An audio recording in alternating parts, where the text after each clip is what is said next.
Ayun mga boss, si Pogi, ang kanyang motor ay Barako 2 2023 model.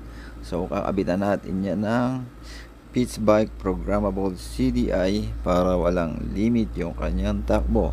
So ang pagkakaiba ng Pitch Bike Programmable CDI, matutunan natin to sa laptop kung ano ang gusto natin timing. So ito mga boss, meron tayo niyan. Yan o, Pitch Bike programmable CDI ang mga boss. Ibig sabihin ng programmable, ikaw na ang bahalang mag-program ng map. Kaya nga pala ito pinakabitan mga boss, medyo delay naman talaga yung timing ng original na CDI, saka maaga yung limit. So kapag kinabitan nyo ng programmable CDI, mawawala yung limit, then pwede mong i-advance, pwede ka mag-retard, bahala ka sa timing na gusto mo. So, ayan. Kasi, yun nga, kagandahan nito, nalalaro yung timing. Unlike sa mga plug and play na racing CDI, kung ano na lang. Or meron namang mga mode yun. Ang kagandahan nga nito, mode 8. Mode 8 ito mga boss. Tapos, pwede mong laruin yung mapping. Matutuno yun, yung mapping nito mga boss. Kaya, yun yung kagandahan nitong Pitch Bike Programmable CDI.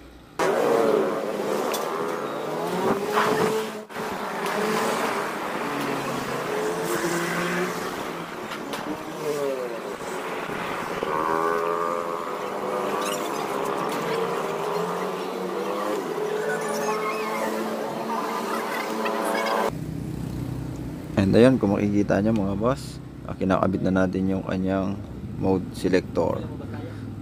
So ayan, sabi ko nga 1 to 8 mode ang selector nito mga boss. Bahala ka mamili, pero kalimitan magandang tono nito ay 3, 4, 5. So naandun, tapos yun, doon na lang tayo nag-a-adjust mga boss.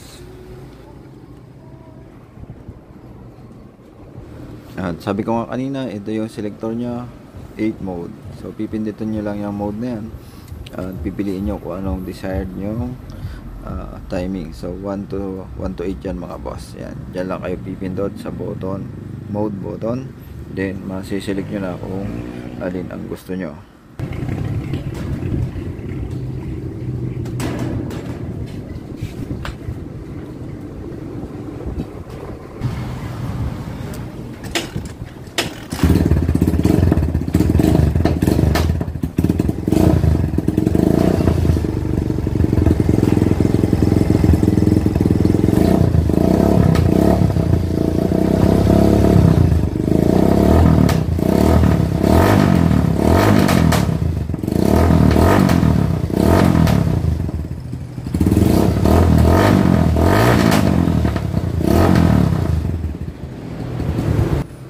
So yung kagandahan nito, kahit i-start, napakalambot niyang sipain.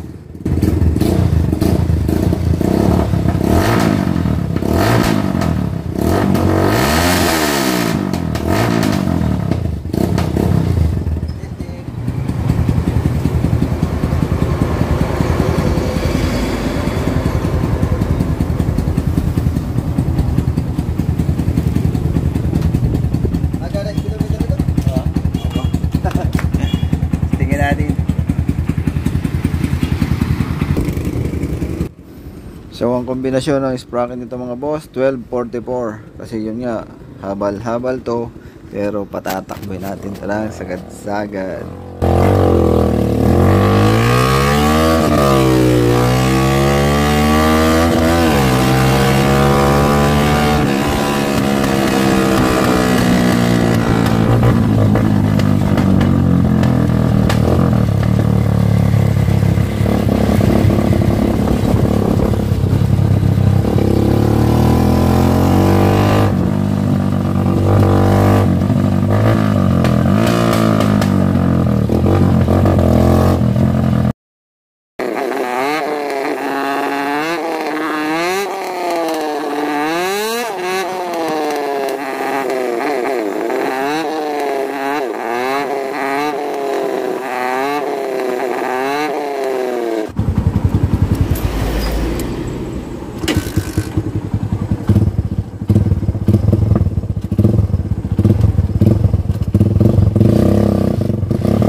So ayun, lipat tayo ng mode 3 mga boss. Naka mode 4, lipat tayo ng mode 3. So lilipat natin mga boss kasi parang medyo advanced naman yung 4. Testing tayo ng mode 3.